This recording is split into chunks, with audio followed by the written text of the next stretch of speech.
সংসারে যারা বড় ভাই হয় তাদের দায়িত্ব সবচাইতে বেশি থাকে, এটা মহাপ্রভুর কথা। কিন্তু এ সংসারে যারা বড় ভাই হয় তাদের দায়িত্ব সবচাইতে বেশি হয়। বলে কেন না, বনের মধ্যে বড় বড় গাছগুলো যেমন ছোট ছোট গাছগুলোকে ঝড়ঝঞ্ঝা থেকে রক্ষা করে, একটা সংসারের বড় ভাই তার সংসারের সব ঝড়ঝঞ্ঝাট মাথায় পেতে নেয়, সে বাবার সমান হয়ে যায়। তোমরা দুজন মিলে যদি হরিনাম করতে চলে আসবে তাহলে বাড়ির সব না খেয়ে মরবে। ওই যে তোমার ভাইকে আমি শ্রীখণ্ডে পাঠিয়ে দিলাম, আর তোমার ভাইকে আমার কাছে রাখলাম, আর তোমাকে আমি শ্রীখণ্ডে পাঠিয়ে দেবো। তবে মুকুন্দ, এইদিকে মায়েরা, মুকুন্দকে একটা আশীর্বাদ দিল। কি আশীর্বাদ? যে যেখানে বসে আছেন আপনাদের কাছে নিবেদন হবে, আপনারা সবাই আসবেন, সবার কাছে নিবেদন, জোরে বলুন গোপীনাথ জিউ কি, একটু জোরে, গোপীনাথ জিউ কি, শ্যাম সুন্দর কি, মদন মোহন কি। মুকুন্দ সরকার বাড়ি ফিরে এলো, কণ্ঠে নিল তুলসীর মালা। হরে কৃষ্ণ। আপনারা যারা যারা তুলসীর মালা নিয়েছেন একটু হাত তুলবেন তো, কারা কারা মালা নিয়েছেন? বাহ, খুশি হলাম। যারা নেন নাই তাদের কোনো দুঃখ নাই, মালা নেবেন কি না নেবেন আপনাদের ব্যাপার। এইদিকে যারা একবারে পেছনে বসে আছেন, এত তো মায়েরা, আপনাদের আলোর জোর বেশি আছে, আমাকে দেখতে পাচ্ছেন কিনা জানি না, আপনারা একটু জেনে নিন। তুলসীর মালা আপনারা কণ্ঠে নেবেন, কেন নেবেন সেটা আপনাদের ব্যাপার, আপনারা একটু জেনে নিন। দেখবেন বাড়িতে বেগুন গাছ লাগালে বেড়া দিতে হয় না? না, জোরে বলুন। বেড়া দিতে হয়। বেগুন গাছে বেড়া দিতে হয় কেন? ছাগলে গরুতে ছিঁড়ে খাবে, ছাগলে গরুতে ছিঁড়ে খাবে। এখানে গুরুদেব আমাদের কর্ণে কৃষ্ণ মন্ত্র দিয়েছে, আমাদের শরীরে কৃষ্ণ প্রেমের অঙ্কুর হবে বলে। যদি আপনারা কেউ গলাতে তুলসীর মালা নামক বেড়া না দেন, তবে আপনাদের কৃষ্ণ মন্ত্রের বীজটাকে ছাগলে গরুতে, কামিনী কাঞ্চন ছাগলে গরুতে নিতাই গৌর হরি বল। এইবার বলে নাকি তুলসী মালা পরার যুক্তিগুলো কি? আপনারা দেখবেন যারা সাপ নাচাতে আসে, যারা সাপ নাচাতে আসে, বিজ্ঞান কি বলছে, যারা সাপ নাচাতে আসে দেখবেন সাপটা যখন নাচায় তখন দেখবেন সাপ এরকম করে দাঁড়িয়ে থাকে, তখন দেখবেন যে সাপ নাচায় সে দেখবেন হাতটা এমনি এমনি করে, করে কিনা, জোরে বলুন, করে কিনা। তখন দেখবেন সাপ জোরে ছবল মারতে যায় কিন্তু মারতে পারে না। কেন মারতে পারে না? ওইটাই দেখার বিষয় আপনাদের। কি সাপ যখন ছবল মারতে যায় তখন দেখবেন মারতে গিয়ে মুখটা বিকিয়ে দেয়। কেন বিকিয়ে দেয়? একটাই কারণ, যিনি সাপ নাচাচ্ছেন তার হাতটার দিকে লক্ষ্য করবেন, তার হাতে দেখবেন একটা বেল্ট বাঁধা আছে। কিসের বেল্ট বাঁধা আছে বাবা? তুলসী মালার বেল্ট বাঁধা আছে। যেখানে তুলসীর মালা থাকে সেখানে সাপ তাকে কাটতে পারে না। যেখানে তুলসীর মালা থাকে তার একটা তত্ত্ব আছে। কি? বিজ্ঞান বলছে সব গাছে বজ্রপাত হয়, তুলসী গাছে বজ্রপাত হয় না। তাই তুলসীর মালা কণ্ঠে নিয়ে রাস্তা দিয়ে পেরিয়ে গেলে হাজার দিকে বজ্রপাত হবে, কিন্তু আপনার মাথায় কোনোদিন বজ্রপাত হবে না। এটা বিজ্ঞান বলল। ধর্ম কি বলল? এখান থেকে কলকাতা গেলেন ট্রেনে, আপনি আস্তে আস্তে মরে গেলেন। হঠাৎ আপনি যখন মরে গেলেন, আমরা ট্রেনে কীর্তন করতে যাচ্ছিলাম, বললাম কোথাকার কে ট্রেন থেকে ফেলে দে। কিন্তু যদি আপনার কণ্ঠে একটা তুলসীর মালা থাকে, কি বলবো? ওরে এ আর কেউ নয়, একজন কৃষ্ণ ভক্ত বটে, একে যেখানে সেখানে ফেলে দিস না, একটা স্টেশনে নামিয়ে দে। কোন সাধুগুরু বৈষ্ণবের কৃপা হলে দেহটা সৎকার করে দেওয়ার ব্যবস্থা করে দেবে। আর তুলসীর মালা পরবেন কেন? যাদের বাড়িতে ভোজ হয় তাদের বাড়ির দরজায় কুকুরের ভিড় হয়, সব কুকুরকে লাঠি দিয়ে তাড়িয়ে দেবেন, কিন্তু একটা কুকুরের গলায় বেল্ট বাঁধা থাকলে তাকে মারতে গিয়ে থমকে দাঁড়াবেন। কেন? বেল্ট বাঁধা কুকুর মানে কারো পোষা কুকুর, এর একজন মালিক আছে, একে মারলে এর মালিক উত্তম মধ্যম দিতে পারে। এ জগতে যে জন কণ্ঠে তুলসীর মালা নামক বেল্ট পড়তে পারে, আর কেউ আপন থাকার না থাক, কেউ থাকার নয় থাক, একজন আপন থাকে, একজনে আপনে থাকে, তিনি হলেন ভগবান, ভগবান শ্রীকৃষ্ণ। যেজন কৃষ্ণকে আপন করতে পেরেছে, আর আবার চিন্তার কি ভয় আছে গো। এ জগতে তুমি যাকে আপন মনে করো, সে তো তোমার আপন নয়, আপন নয়। মায়েরা, যতক্ষণ সংসারে কর্ম করছেন, সংসারকে সার্ভিস দিচ্ছেন, ততক্ষণ সংসার আপনাকে ভালোবাসছে। আপনার শরীরে কঠিন রোগ হয়ে যাক, আপনি 10 দিন খাটে শুয়ে দিক, দেখুন আপনার অবস্থা কি হয়। দাদা ভাইরা, যতক্ষণ সংসারে টাকা দিচ্ছেন, সংসার আপনাকে ভালোবাসছে। টাকা দেওয়া বন্ধ করে দিন, সংসার আপনাকে নিতাই গৌর হরিবোল করে দেবে। এই জন্য বলে রাখি, কণ্ঠে তুলসীর মালাটা নেবেন, তার একটা যুক্তি আছে। কি? এটা হচ্ছে মাস্টার, এটার দরকার আছে। অনেকে বলবেন দাদা তুলসীর মালা পড়লে কি ভক্ত হওয়া যায়? দোকান থেকে তো মালা কিনতে পাওয়া যায়, দোকান থেকে তো পোশাক কিনতে পাওয়া যায়, পড়লেই কি ভক্ত হওয়া যায়? না না, পড়া দরকার আছে। কেন? এটা হচ্ছে মাস্টার। রাস্তা দিয়ে পেরিয়ে যাবেন, কারো পেয়ারা গাছের ডাল ঝুলছে রাস্তায়, 4টা পেয়ারা তাকাচ্ছে আপনার দিকে টুকটুক করে, আপনি নিশ্চয় প্রণাম করে চলে যাবেন। 2-4 জন বলছে, মানে কি বলুন তো, চারিদিকে তাকিয়ে দেখে নেবো কেউ কোথায় কিনা। কিন্তু যদি এই মাস্টারটি থাকে, যখনই তুলতে যাবেন তখন মনে মনে হবে পাছে লোকে কিছু বলে, পাছে লোকে কিছু বলে, তার জন্য মালার দরকার আছে।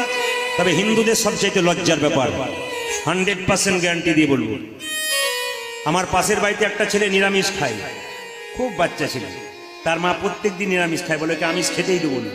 তো তার পাশের বাড়ির মেয়েটা বলে, দিদি এখন থেকে বাচ্চাটাকে নিরামিষ খাওয়াচ্ছে, দুর্বল হয়ে যাবে, দেখবে মজা তো। না না, হাসি নয়, এটা আমাদের লজ্জা, সত্যি আমাদের এটা লজ্জা। তো ওই মেয়েটি কেমন উত্তর দিল দেখুন, আচ্ছা দিদি তুমি যে বললে আমার ছেলে দুর্বল হয়ে যাবে, ছেলেটা কার? তোমার নাম। আমার ছেলেকে আমি কি খাবো, তাই তোমার মাথা ব্যথা কিসে? এইটাই আমাদের সবচেয়ে লজ্জার ব্যাপার। আবার দেখবেন যদি আমাদের বাড়িতে কেউ কৃষ্ণ ভক্ত ছেলে হয়ে যায় না, তো পাশের বাড়ির লোকটা বলে, তোমার ছেলে বা সাধু হয়ে চলে যাবে, দেখবে আর তুমি শেষ বয়সে কি করবে দেখবে। না না, আমাদের লজ্জা এইটাই, সবচাইতে লজ্জা। আমার দিকে তাকান, লজ্জাটা কি জানেন? অনেকে খোল চেনে না, আমি দেখেছি অনেকে খোল চেনে না। অনেক কমিটির কাছে গান গাইতে গেছি, যখন একটু দেরি হয়ে গেছে না, তখন 2-4 জন বলছে, দাদা আপনি পরে যাবেন, আগে ঢোল দুটোকে। দেখুন তাহলে কিরকম লজ্জার ব্যাপার, বলছে আগে ঢোল দুটোকে পাঠিয়ে দিন। আর একটা প্রমাণ দিয়ে দিই, এইদিকে আগে আমি যখন প্রচন্ড গান করতাম, তখন কিন্তু আমার গাড়ি ছিল না মা, তখন আমি বাসে করে গান করতাম। তো বাসে যখন গান করতে যাচ্ছি এক জায়গা থেকে অন্য জায়গা, একজন স্কুলের শিক্ষক, খুব শিক্ষিত মানুষ, আমার পাশে দাঁড়িয়ে আছে, আর ইনি খোলটা নিয়ে আমার সামনে দাঁড়িয়ে আছে। কেউ সিট পাই নাই, ও পাই নাই, আমিও পাই নাই। হঠাৎ যখন গাড়িটা ব্রেক দিচ্ছে, খোলটা ওর গায়ে ঠিকেছে, আর সঙ্গে সঙ্গে বলছে, দাদা, ভাবটা দেখুন, ও দাদা।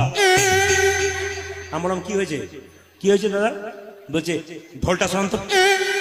বললাম দাদা এটা ঢোল নয়, এটা খোল। সে যাই হোক, রাত জেগে গান করবেন আর ঢোলটা নিয়ে আমার গায়ে ঢেলে পড়বেন। আমি বললাম দাদা এটাকে ঢোল বললেন তো, এই ঢোল একদিন আপনার কাজে লাগবে।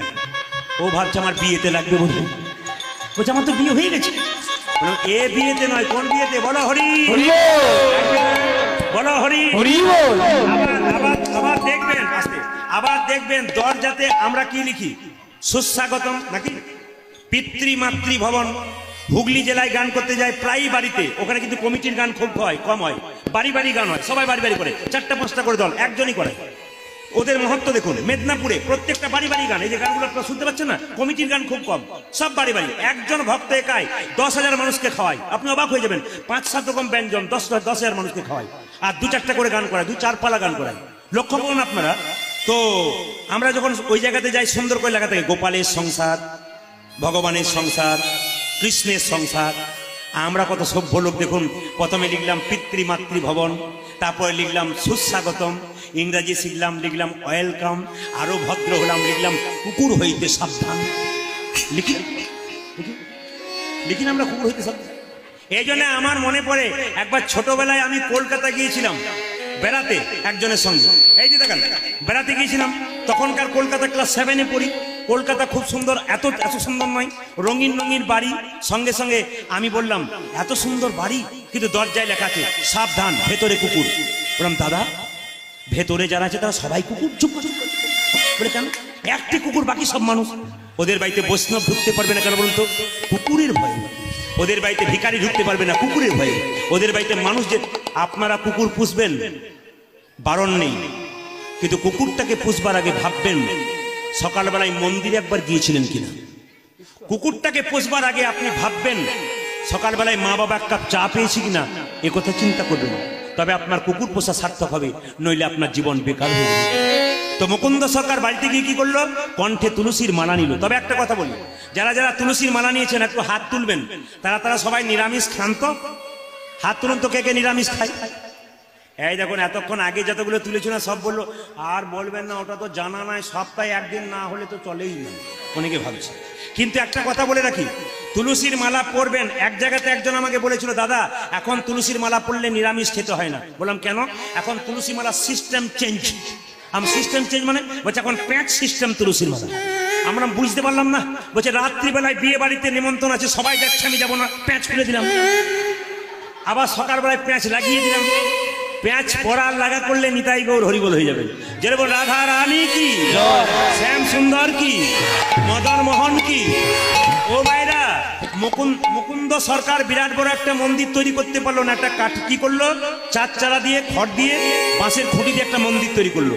সেই সময়কার বাংলার নবাব হুসেন শাহ তাকে দেখা করতে এলো, চিকিৎসা করানোর জন্য ফকির সেজে এলো।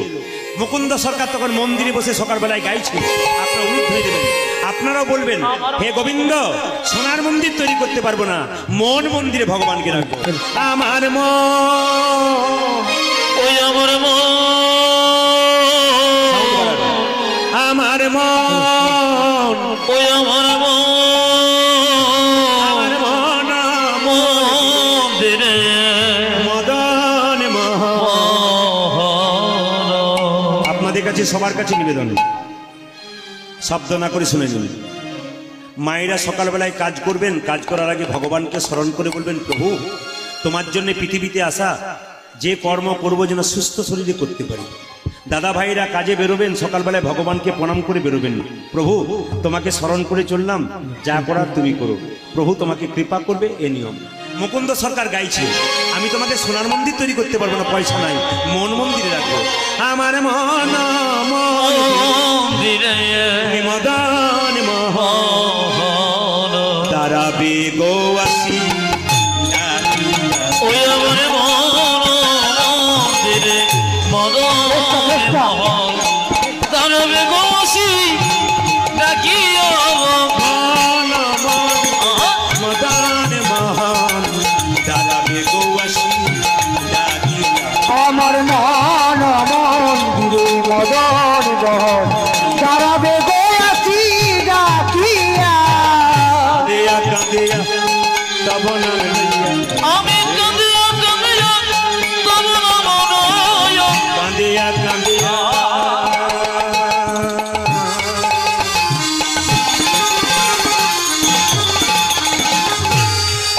হে প্রাণনা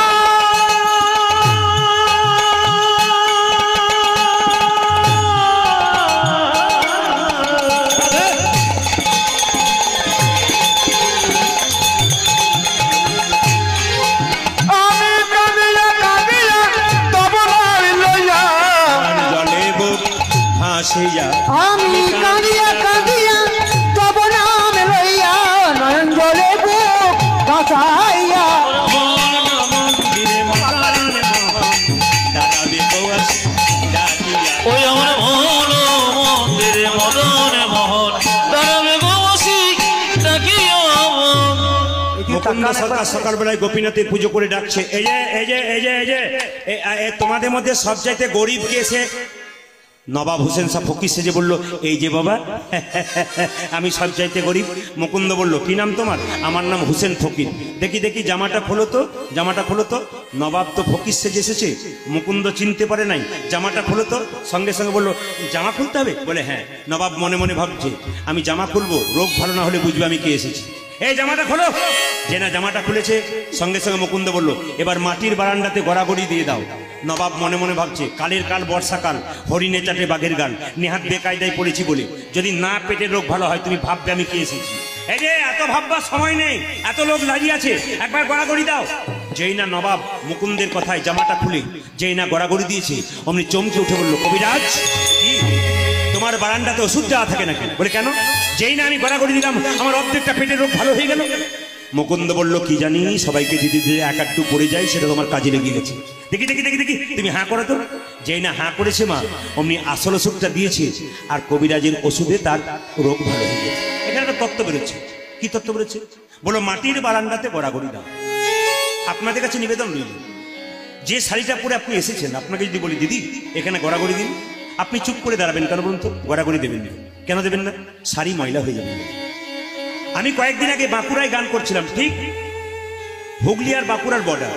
তো যার বাড়িতে গান করছি, সেই সময় প্রচন্ড করোনা চলছে, সেই সময় গান হচ্ছে, প্রচন্ড করোনা। তো কলকাতা থেকে 2-3 জন চলে এসেছে গাড়িতে করে। কলকাতা শুনলেই তো আমরা চমকে যেতাম তখন, কলকাতা মানে গন্ডগোল আছে। তো কলকাতা থেকে গান যখন শেষ হয়ে গেল, তখন 3-4টে মেয়ে গোপালকে কোলে করে নিয়ে আমার কাছে এসেছে। জিজ্ঞেস করলাম, কোথা থেকে এসেছেন? বলে কলকাতা। আর যে না কলকাতা বলেছে, সঙ্গে সঙ্গে তো আমরা, কলকাতা মানে গন্ডগোল। তো উনি আমাকে বলছেন, এতক্ষণ আপনি আসরে মুখে দিলেন না, এখন দিচ্ছেন কেন? কলকাতা বলে ভয় খাচ্ছেন? তবে দেখবেন, আঁচল থেকে ছোট্ট গোপালটাকে বের করে বলল, ইনিই তো আমার সঙ্গী। দাদা 200 কিলোমিটার গাড়িতে এসেছি আপনার গান শোনার জন্য, আমাদের আত্মীয় হয়, তো গোপালটাকে সঙ্গে করে এনেছি। গোপাল কি করবে যদি বিশ্বাস থাকে? বললো কীর্তনের শেষে আমাদের লক্ষ্য করেছেন? বললাম না তো। দেখবেন তুলসী মন্দির সামনে আমরা 4 জন মেয়ে গড়াগড়ি দিচ্ছিলাম, কাপড়টাকে সুন্দর কাপড় পরে। জিজ্ঞেস করলাম দিদি কাপড় ময়লা হচ্ছিল না? চেক করলাম। বলছে দাদা আমি যখন মরে যাব আমার স্বামীর বিরাট বড় কাপড়ের দোকান আছে কলকাতায়, আচ্ছা বলুন তো আমাকে কাপড় সঙ্গে দেবে? তা কাপড়ের কথা ভাবলে হবে? গড়াগড়ি যদি কেউ ধুলোতে যায়, কেন ভক্তপদ ধুলি আর ভক্তপদ জল, ভক্ত ভক্ত শেষ হয় 3 মহাবল। ভক্তের চরণ ধুলি, ও মায়েরা যেখানে ভক্ত বসেছে সেই চরণ ধুলিতে গড়াগড়ি দিলে দেহরোগ তো দূর হয়, তার সঙ্গে ভবরোগ দূর হয়। আর কি হয়? ভক্ত যখন সেবা করে তার উচ্ছিষ্ট প্রসাদ একটু খেতে হয়, তবে তার কৃপা পাওয়া যায়। আর কি? ভক্ত বৈষ্ণবের চরণ ধোয়া জল। গঙ্গা জল যখন আনবেন তখন ঘোলা থাকে, কিন্তু যখন বোতলে ভরে 1 মাস রেখে দেবেন দেখবেন জল পরিষ্কার হয়ে যায়। প্রকৃত বৈষ্ণবের চরণ ধোয়া জল আপনি বাড়িতে রাখুন, দেখবেন প্রথমে ঘোলা ঘোলা লাগবে, 1 মাস পরে দেখবেন আপনার সেই জলটা পরিষ্কার হয়ে যায়। আপনারা সবাই লক্ষ্য করবেন, আগে যখন কেউ প্রণাম করতো, আপনারা দেখুন হ্যাঁ না যারা আগেকার মানুষ আছেন, আগে যখন প্রণাম করতো তখন ধুলোতে দেখবেন মাটি থেকে এরকম হাত থেকে দিয়ে করতো না? বাবা ধুলোয় দেখবেন মাটি দিয়ে এমনি করতো না? এই ধুলোতে যদি কেউ আঙ্গুল দিয়ে এরকম করে প্রণাম করতো ধুলোটাকে খেত। এখন আছে অনেকে প্রণাম করছে ঘষছে তো ধুলোটা খাচ্ছে, অনেকে বলছে ধুলো খাস না জীবাণু লেগে যাবে। আগে কি ছিল এখন কি?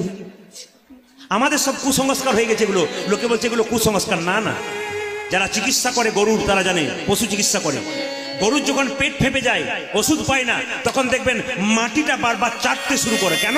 মাটি চাটবে যত তার পেট ফাঁপা কমবে তত। মাটির মধ্যেই তো ওষুধ লুকিয়ে আছে যদি ঠিক মতো নিতে পারা যায়। আমরা জানি না তাই করি না। মায়েরা শোনার ফয়সলা রাখুন। যশোমতীর গোপাল যখন পুতনাকে বধ করেছিল কৃষ্ণ, যখন মা যশোদা কি করেছিল? তাকে কি করেছিল? তাকে দেখবেন 1 বালতি জলে কয়েক ফোঁটা গোমূত্র দিয়ে গোটা শরীরটা ধুয়ে দিয়েছিল। আপনারা বাচ্চাদেরকে সেভলন ডেটল জল দিয়ে স্নান করান কেন? চর্মরোগ হবে না বলে। আপনারাও করেন, কিন্তু মা যশোদা আয়ুর্বেদ শিক্ষা দিয়েছে। আমরা স্বাস্থ্যের দিকে গেলে দেখতে পাবো কি? ও মায়েরা কি দেখতে পাবো? 1 বালতি জলে কয়েক ফোঁটা গোমূত্র দিয়ে কোনো বাচ্চাকে মাসে 1 বার স্নান করলে জীবনে তার চর্মরোগ হবে না। যদি করে দেখবেন, হলে আমাকে বলবেন, জীবনে হবে না। যদি করতে পারেন করবে না কেন? এইটাই দুঃখের ব্যাপার। বাচ্চা ছেলেকে এপাড়া থেকে ওপাড়া নিয়ে যাবেন, কপালে কি দিন? গোবরের ফোঁটা। কপালে কি দিন? কাজলের ফোঁটা। এখানে মা যশোদা তার ছেলেকে গোপালকে বনে ছেড়ে দিত। কত বড় কালীয় নাগ ছিল, কত রাক্ষসী ছিল, সবাইকে বধ করতে পারলো কেন? মা একটা জিনিস তার কপালে দিত, সেইটার জোরে। বলবো না, বাদ দিয়ে দেবো। আরেকবার বায়না করবেন তারপর বলে দিয়ে যাবো। আজকে বলবো? আচ্ছা বলে দিই। মা যশোদা কি দিত? হরিচন্দনের মৃত্তিকা। তার মানে কি? মায়ের স্তনদুগ্ধ আর তুলসী তলার কাঁচা মাটি একসঙ্গে মিশিয়ে ছেলের কপালে দিলে তার কোনোদিন বিপদ হয় না। আপনারা দেখে নেবেন, মায়ের স্তনদুগ্ধ আর তুলসী তলার কাঁচা মাটি একসঙ্গে মিশিয়ে ছেলের কপালে দিলে ছেলের কোনো বিপদ হয় না মা। ওই জন্য আপনাদের বাচ্চাকে এবার কি করবেন, যারা মা হয়েছেন, ছোট বাচ্চা আছে, হরিচন্দনে মৃত্তিকা দেবেন, আপনাদের ছেলের মঙ্গল হয়ে যাবে। অনেকে দেখবেন অপরাধ নেবেন না, আয়ুর্বেদ শাস্ত্র বলছে এগুলো যশোমতীর কালের কথা বলছে, এখনকার কথা বলিনি। এখনকার যুগ পাল্টে গেছে। গালে দেখবেন দাগ হয় না? আপনাদের দাগ হয় না? যশোমতীর ছবিতে দেখেছেন দাগ আছে? জোরে বলুন হ্যাঁ না না। রাধারানীর ছবিতে দেখেছেন দাগ আছে? সখীদের ছবিতে দেখেছেন দাগ আছে? কোথাও দাগ আছে? এগুলো জেনে নিতে হয়। যারা শাখা বিক্রি করে তাদের কাছে গিয়ে বলবেন, শঙ্খ গুঁড়ো আছে দাদা, ওই শঙ্খ গুঁড়োটা আনবেন। প্রত্যেক দিন নয়, সপ্তাহে 2-3 দিন যদি শোবার আগে ওই শঙ্খ গুঁড়িটা পাউডারের মতো মুখে মাখতে পারেন, যাদের এখনো দাগ হয় না তাদের জন্য বলি, তাদের জীবনে আর দাগ হবে না। আর যাদের 2-4টা দাগ হয়েছে তাদের পরিষ্কার হয়ে যাবে। আর যারা কেমিক্যাল অয়েন্টমেন্ট মেখেছেন, তারা দাগ করেছেন, তাদের আর যাবার চান্স নাই, পরের জন্মে চান্স হলে হবে। এই জন্য আপনাদেরকে বলে রাখি, কিছু কিছু জিনিস আছে যেগুলো ব্যবহার করলে জীবন সুন্দর হয়ে যায়। মুকুন্দ সরকার যখন এভাবে গাইছে, নবাব যখন দেখলো যে বাবা তোমার ওষুধে আমার রোগ ভালো হয়ে গেল, নবাব তোমাকে আমি আশীর্বাদ করলাম, গোটা শ্রীখণ্ডটা আমি তোমার নামে লিখিয়ে দিলাম। মুকুন্দ সরকার মনে মনে ভাবলো, বাবা আমার ভাগ্য কত ভালো। মুকুন্দ গাইছে মন্দিরে বসে বসে, সবাই মিলে টুলু ধরে দেবেন, আমার কানো সে বিনোদ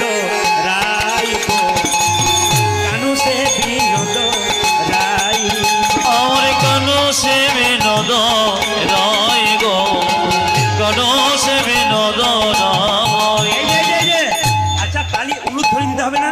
একবার তালি দিয়ে সবাই ভক্তি করে মুকুন্দ গাইছে আমার কানু সে বিনোদ রায় গো, আমার কানু সে ওই আমার কানতে বিনোদ রায়, ওই আমার কানতে বিনোদ রায়। বিনোদ চুড়াই বিনোদ ও যে বিনোদ চুরাই বিনোদ পরিহার, বিনোদ চুড়াই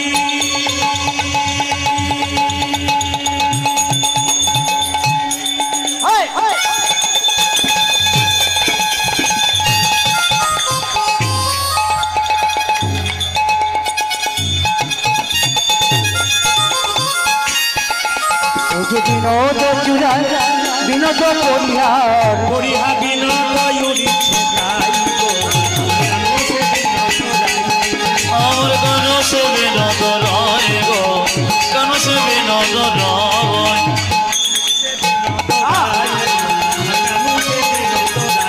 ওই আমার কানতে বিনোদ রায়, ওই আমার কানতে বিনোদ রায়। বিনোদ ললাটে বিনোদ তিলক বিনোদ বিনোদ সাজি আমার বিনোদ ললাটে বিনোদ তিলক বিনোদ বিনোদ সাজে। বিনোদ ললাটে বিনোদ তিলক বিনোদ বিনোদ সাজে। ও যে বিনোদ ললাটে বিনোদ তিলক বিনোদ বিনোদ সাজে। বিনোদ ধরি বিনোদ মুরলী আমার বিনোদয় ধরে বিনোদ মুরলী। বিনোদয় ধরি বিনোদ ও যে বিনোদয় ধরে বিনোদ আমার মুরলী। বিনোদ বিনোদ বাজে, বিনোদ বাজে। আমার কানো সে বিনোদ রায় গো, কানো সে বিনোদ রায়। এই দিয়ে তাকান ঈশ্বর যা করে তা জোরে বলুন, একটু জোরে বলবেন সবাই, ঈশ্বর যা করে তা। দু চারজন বলছে না, সন্দেহ আছে। যেমন দেখবেন ঈশ্বর যা, আচ্ছা কিছু মনে করবেন না মা, কারো ছেলে যদি পরীক্ষায় ফার্স্ট ডিভিশনে পাস করেছে তার কাছে গিয়ে যদি বলেন ঈশ্বর যা করে তা মঙ্গলের জন্য করে, উনি বলবেন তা যা বলেছে। কিন্তু যার ছেলে ফেল করেছে তাকে যদি বলেন ঈশ্বর যা করে তা মঙ্গলের জন্য করে, বাজে কথা বলবেন না, তখন আমাদের বিশ্বাস নেই, দুঃখ আমাদের এটাই। ঈশ্বর যা করে তা এই যে আপনারা যারা কীর্তন শুনতে এসছেন, কীর্তন শুনতে গিয়ে যাদের হাঁটু ব্যথা হচ্ছে, পায়ে ব্যথা হচ্ছে, যাদের কষ্ট হচ্ছে, যাদের যাবার ইচ্ছা জাগছে, ঈশ্বর যা করে তা। সব আম তো গোবিন্দ সেবায় লাগে না, দু চারটা পচে যায় নাকি, এই জন্য লাগে না। আপনাদের এই আসলে যেগুলো দেখছি প্রত্যেকটি পাকা আম গোবিন্দ সেবায় লাগবে। এই দিয়ে তাকাবেন ঈশ্বর যা করে তা মঙ্গলের জন্য করে। প্রমাণ দেখুন, একজন রাজা একজন মন্ত্রী দুজনে বনে যাচ্ছে, যখনই যাচ্ছে আনন্দ করতে করতে মন্ত্রীর মুখে একই কথা, ঈশ্বর যা করে তা মঙ্গলের জন্য করে, ঈশ্বর যা করে তা মঙ্গলের জন্য করে। হঠাৎ রাজা যেতে যেতে জোরে পাথর একটা হোঁচট খেয়ে পা থেকে রক্ত বেরিয়ে গেছে। রাজা বলছে মন্ত্রী এটা কি হলো? মন্ত্রী বলছে ঈশ্বর যা করে তা মঙ্গলের জন্য। রাজা বলছে এবারকে নিয়ে যা, জেলে বন্দি কর, জেলে বন্দি কর। আস্তে যখনই জেলে বন্দি করেছে মা, সঙ্গে সঙ্গে রাজা একাই গেছে, আমার দিকে তাকান, রাজা একাই গেছে, যেতে যেতে বনে ঢুকেছে, গভীর জঙ্গলে একটা মা কালীর মন্দির আছে। প্রত্যেক দিন একটা করে ছাগল বলি নয় মানুষ বলি দেয়। আজকে কাউকে পাই নাই, পাবি তো পার, রাজাকেই পেয়ে। আর যেই না এদিকে তাকান, যেই না রাজাকে ধরে খুঁটোর মধ্যে ঢুকিয়েছে, সঙ্গে সঙ্গে জয় মা। এ পায়ে খোঁজ। আচ্ছা বলুন তো, পাঁঠা ছাগল বলি দেন, আচ্ছা পায়ে খুঁত হলে আর লাগে? জেলে বলুন হ্যাঁ না। এখন রাজার পায়ে খুঁত হয়েছে, যেই না জয় মা বলতে গেছে, রাজার পায়ে খুঁত, সঙ্গে সঙ্গে বলছে বেটা কোথা হোঁচট খেয়েছে, মায়ের সেবায় লাগলো না, বেটাকে ধর। এই করে যখন রাজা মেরেছে দৌড়, মনে মনে হাঁপ ছাড় বাঁচছে, মনে মনে ভাবছে ঈশ্বর যা করে তা মঙ্গলের জন্য করে। ঠিকই বলেছে। ছুটে গিয়ে মন্ত্রীকে বলছে মন্ত্রী তোমার চাকরি পাকা। বলে কেন? আর তোমার হবে না ফাঁকা, সে চিরজীবন আমার কাছে থাকবে। বলে ঈশ্বর যা করে তা মঙ্গলের জন্য করে। তখন মন্ত্রী বলছে শুধু তোমার মঙ্গল নয় আমারও মঙ্গল করেছে। বলে কি রকম? আজ তুমি একা গিয়েছিলে, তোমার হোঁচট খেয়েছিলে বলে বাঁচলে, আমি যদি যেতাম তাহলে আমি তো নিতাই গৌর হরি বলে। ঈশ্বর যা করে তা জোরে বলুন, ঈশ্বর যা করে তা মঙ্গল। রাধা রানী কি, শ্যাম সুন্দর কি, মদন মোহন কি। মায়েরা যখনই মুকুন্দ সরকার বাড়ির দিকে গেল, দেখতে পেল কি তার স্ত্রী ছটফট ছটফট করছে। কি বলছে? এ কি আমার হলো গো স্বামী, এ কি আমার হলো গো। আমার দিকে স্বামী বেশ বেশ কয়েকদিন থেকে চোখে ভালো করে দেখতে পায় না, কানে শুনতে পায় না, যা খায় তেতো লাগে, হাতগুলো জ্বালা করে, পা গুলো জ্বালা করে, এমন কেন? মুকুন্দ সরকারের অহংকার জন্মেছিল। যদি কেউ কোনো পোস্টে থাকেন, ভগবান আপনাকে পোস্ট দেয়, সেই পোস্টের আপনি অহংকার করবেন না। কেন বলুন তো? ভগবান হাসে। এই যে আমি কীর্তন করছি, এত মানুষ এসছেন, ভেতরে যদি আমার অহংকার জন্মে যায়, গোবিন্দ বলবো রাখ তোর অহংকার, এটাই গৌর হরি। মুকুন্দ সরকারে যখন প্রচন্ড অহংকার হয়ে গেল, চিকিৎসা করতে করতে, আমি বাংলার বড় চিকিৎসক, তখন মহাপ্রভু তার স্ত্রীর শরীরে এমন একটা রোগ দিয়ে দিল যে সে রোগ ধরতে পারলো না। চিৎকার করে বললো, এই যে কি হয়েছে তোমার? আমি চোখে ভালো করে দেখতে পাই না, হাত জ্বালা করে, পা জ্বালা করে, কেন এমন হয়? সঙ্গে সঙ্গে মুকুন্দ বললো, কোনো ব্যাপার নাই, কোনো ব্যাপার নাই, আমার কাছে এদিকে ভালো করে দেবো। তখন অহংকার। দেখি তোমার চোখ, দেখি দেখি তোমার জিভ, দেখি দেখি তোমার পা, দেখি দেখি তোমার হাত, দেখি দেখি। আমি সারা বাংলা চিকিৎসা করছি, আমার স্ত্রী রোগ ধরতে পারছে না কেন? রাত্রিবেলায় মহাপ্রভুর মন্দিরে আছাড় খেয়ে পড়লো। প্রভু বলে না, বলে দাও, বলে দাও, বলে দাও। প্রভু আমি সারা বাংলা চিকিৎসা করছি, আমার স্ত্রী রোগ ধরতে পারলেন না কেন? মুকুন্দ সরকারকে মহাপ্রভু বলে উঠল, মুকুন্দ আমি যা ভেবেছিলাম তাই হয়েছে। সারা বাংলা চিকিৎসা করতে করতে তোমার ভেতরে অহংকার হয়ে গেছে। মুকুন্দ সরকার কেঁদে কেঁদে বলছে, প্রভু আমি ক্ষুদ্র জীব, তখন আমার অহংকার হয় আমি জানি না। যদি আমার অহংকার হয়েছে, আমার অহংকারের পতন ঘটাও। দেখুন মায়েরা, কেউ যদি অপরাধ করে অপরাধে ক্ষমা চায়, ভগবান তাকে কৃপা করে। মহাপ্রভু কি করলো দেখুন, মুকুন্দকে তার চিবানো পানটা দিল, বলো তোর স্ত্রীকে চিবানো পানটা দে, দেখবি রোগ তো ভালো হবে, নতুন লক্ষণ প্রকাশ পাবে, তোর স্ত্রীর গর্ভে আসবে সন্তান, আর সেই সন্তানটার নাম হবে ভক্ত রঘুনন্দন। মুকুন্দ সরকার চিবানো পানটাকে নিয়ে যাচ্ছে তার স্ত্রীর কাছে, আর কি গাইছে জানেন? ওই আমি কোথায় গেলে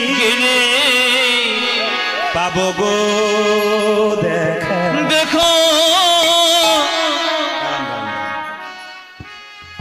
এইদিকে আস্তে। আপনার মুখে যদি মিষ্টি থাকে, আপনার মুখে যদি মিষ্টি থাকে, শরীর মিষ্টি হবে না। আপনার মুখে যদি সুগার থাকে, তাহলে ব্লাড সুগার আপনার হবে না। কেন বলুন তো? রামকৃষ্ণ পরমহংসদেব একটা কথা বলেছেন, কথা দামি। কি? তোর বাড়ি যদি কেউ যায়, তাকে দুটো মিষ্টি দিতে পারিস না পারিস, দুটো মিষ্টি কথা অন্তত বলিস। কি বললাম? রামকৃষ্ণদেব বলছে, তোর বাড়ি যদি কেউ যায়, তাকে দুটো মিষ্টি দিতে পারিস না পারিস, দুটো মিষ্টি কথা অন্তত বলিস। ও মাইরা, এই মুখের মধ্যে মিষ্টি আছে। আপনার এই মুখের জন্য আপনি গুরু বেনে যেতে পারেন, আপনার মুখের জন্য আপনি শত্রু বেনে যেতে পারেন। তার প্রমাণ দেখুন আমার দিকে, আমার দিকে তাকান। আমাদের মুখে কটা দাঁত থাকে জোরে বলুন? কটা দাঁত থাকে? একটু জোরে বলুন। সব ডাক্তারি পড়েছেন নাকি? আচ্ছা 32টা দাঁত থাকে। আচ্ছা জিভ কটা থাকে জোরে বলুন? একটা। একদিন 32খানা দাঁত জিভটাকে বলছে, এই জিভ, ইচ্ছা করলে আমরা 32 জন তোকে কেটে টুকরো টুকরো করে ফেলে দেবো। এই যে এই জিভ, ইচ্ছা করলে তোকে টুকরো টুকরো করে 32খানা করে ফেলে দেবো। জীব তখন বলছে, বেশি বাড়াবাড়ি করিস না, আমি একাই আছি, তোরা 32 জন আছিস, এমন কাজ করবো না 32 জন সরে যাবে। তখন দাঁত বলছে, বুঝতে পারলাম না। বলছে, বুঝতে পারলাম না। বলছে, বোঝাবো? বলে, হ্যাঁ, রাস্তা দিয়ে পেরিয়ে যাবো, এমন লোককে খারাপ কথা বলে দেবো, এক চড়ে 32 জন ধরে পড়ে যাবে। আপনাদের কাছে নিবেদন রইল মা, খুব ভালো ভালো কথা শুনে এখন। বিদ্যাসাগর লিখেছেন কর, দেখবেন পড়েন নাই, জোরে বলুন, কর কর কর, খুব তত্ত্ব আছে এর মধ্যে। তারপর কি খল খল তত্ত্ব আছে। তারপর কি ঘট ঘট। তারপর কি বরকি জল জল। তারপর কি পথ পথ। তারপর কি শেষে অচল, এই যে অচল অচল, তার মানে কি তত্ত্ব কি বলছে? কর কর, তুমি সুকর্ম করো। তুমি ডাক্তার হয়েছো, তোমার কর্মের দ্বারা তুমি ডাক্তার হলে। তুমি এমএলএ হয়েছো, তোমার কর্মের জন্য তুমি হয়েছো, অহংকার করবে না। তুমি মাস্টার হয়েছো, তোমার কর্মের জন্য। তুমি করো করো মানে পৃথিবীতে মানুষ রূপে জন্মগ্রহণ করেছো, ভালো কর্ম করো। ভালো কর্ম করলে কি হবে? ফল ফল, ফল মানে চালাকি। যে যত ভালো কাজ করবে তার তত খল প্রবৃত্তি মানে চালাকি অনেক দূরে চলে যাবে। আর তার ঘট মানে 3.5 হাত এই দেহটা ঘরটা পবিত্র হবে। কি দিয়ে পবিত্র হবে? বরকির জল ও জল মানে প্রেম ভক্তি আর ভালোবাসার জল দিয়ে এই দেহ ঘরটা সুন্দর হবে। তার ফলে কি হবে? পথ তোমার জীবনে চলার পথটা সুন্দর হবে। আর এগুলো কোনোটাই যদি তুমি না করো তবে তোমার জীবনটা অচল হবে। ওই জন্য মুকুন্দ সরকার জীবনটাকে সচল করার জন্য জীবাণু প্রাণ স্ত্রীর কাছে যাচ্ছে আর যেতে যেতে গাইছে, ওই আমি কোথায় গেলে পাবো গো দেখা, দেখো আমার ঘন আমার ঘন ওই আমি কোথায় গেলে পাবো গো দেখো, আমায় ঘন আমায় ঘন ওই আমি কোথায় গেলে পাবো গো দেখা, আমায় কোনো আমার বাঁকাটা কোথায় আমার কৃষ্ণ কানাই ওরে কানা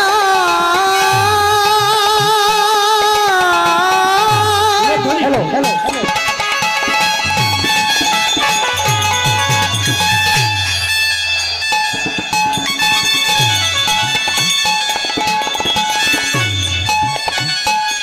করি একবার দেখা যে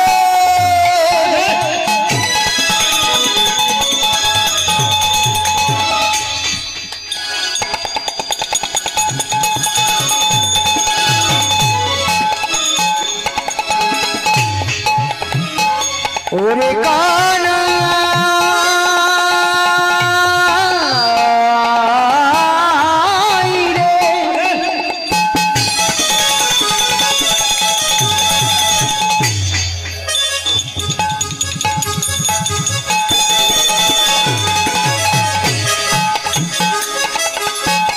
কোথায় আমার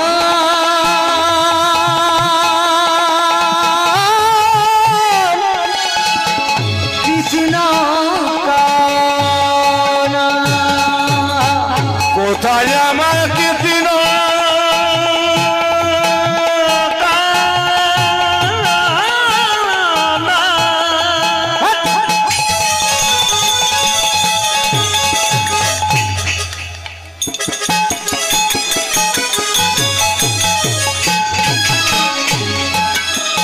কোথায় গণসে আমি কোথায় গেলে পাবো গো দেখা, আমায় গণসে আমায় বাঁচাতে কোথায় গেলে পাবো গো দেখা, আমায় গণসে আমার বাঁচাতে প্রভু তুমি দেখো তো। সবচাইতে ভালো লাগছে আপনাদের? সবচাইতে আপনাদের এটাই ভালো লাগলো আমার? এতক্ষণ ধরে আপনারা চুপচাপ বসে আছেন কৃষ্ণ কথা হরি কথা শোনার জন্য। একটা ছোট কথা বলে যাই, জন্ম যেখানে হোক কর্ম যেন তোমাদের ভালো হয়। জন্মের দিকে এদিকে এদিকে কেউ জন্মের দিকে তাকাবেন না বাবা, কর্মের দিকে তাকাবেন। যদি মহাভারতের দিকে যায় তাহলে সবচাইতে বড় অস্ত্রগুরু মহাভারতে কে ছিল? কে ছিল বড় অস্ত্রগুরু? কে? হ্যাঁ, দ্রোণাচার্য ছিল না? যেটা বলুন, দ্রোণাচার্য নাম শুনেছেন তো? দ্রোণাচার্যের জন্ম শুনলে আপনি ছিছি করবেন। দ্রোণাচার্যের মা ছিল বেশ্যা। স্বর্গের সবচাইতে বড় বেশ্যা ছিল কে? দ্রোণাচার্যের মা। কত পুরুষের সঙ্গ করেছে, কিন্তু এমন একটা ছেলে জন্ম দিয়েছে। দ্রোণাচার্য চিৎকার করে বলল, আমার মায়ের নাম গীতাচি, স্বর্গের বড় বেশ্যা। কিন্তু আমার মায়ের দিকে তাকিও না, আমার দিকে তাকাও না, আমার কর্মের দিকে তাকাও, আমি কি করলাম। কাজী নজরুল মুসলমানের ছেলে ছিল, চায়ের দোকানে কাজ করেছিল, তার ছবিটা দেওয়ালে টাঙানো আছে। কেন? জন্মের দিকে নয়, কর্মের দিকে তাকাবেন। আবার সবাই লক্ষ্য করুন, যিনি দানবীর কর্ণ, তার জন্ম হয়েছিল কোথায়? কুমারী অবস্থায় কুন্তী থেকে জন্ম দিয়েছিল। কর্ম করে দেখিয়ে দিল আমি কে। শুধু তাই নয়, আবার দেখবেন ভগবান কৃষ্ণ কোথায় জন্ম নিয়েছিল? জেলখানায় জন্ম নেয় নাই? কারাগার তো বাংলা কথা, জেলখানা ইংরেজি কথা। আবার ওটা একটা নাম আছে, সংশোধনাগার, মানে সংশোধন হয়ে যায়। কৃষ্ণ জেলখানায় জন্ম নিয়ে কারাগারে জন্ম নিয়ে দেখিয়ে দিলেন আমি ভগবান। আবার দেখবেন শুধু তাই নয়, আমার দিকে তাকান, আবার শুধু তাই নয়, দেখবেন 10 অবতারের মধ্যে বড় অবতার বুদ্ধদেবের জন্ম কোথায় হয়েছিল? বাচ্চাদেরকে শেখাবেন বুদ্ধদেবের জন্ম কোথায় হয়েছিল? হয়েছিল কোথায়? গাছতলায়, পথের ধারে। রামকৃষ্ণ পরমহংসদেব, যাকে আপনারা ভগবান মনে করেন, সেই রামকৃষ্ণ পরমহংসদেবের জন্ম কোথায়?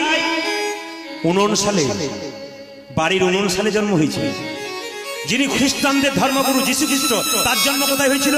বড়দিন পালন করেন, তার জন্ম কোথায় জানবেন না? কর্মটা দেখবেন, জন্ম দেখবেন না? ওই জন্ম হয়েছিল ভেড়াশালে।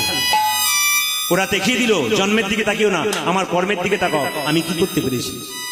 ওই জন্য আপনারা যে যেখানে বসে কীর্তন শুনছেন, আপনাদেরকে কাছে নিবেদন রইল, মহাপ্রভুর আচরণটা দেখান মা। আপনি আচরি ধর্ম অপরে শেখাই, আপনি না আচরিলে অপরে শেখানো না যায়। আপনি বলুন, কেউ বললো না বললো, আপনি জয় নিতাই বলুন, আপনি বাড়িতে হরে কৃষ্ণ নাম করুন, আপনি করে যান, কে করবে না করবে দেখে।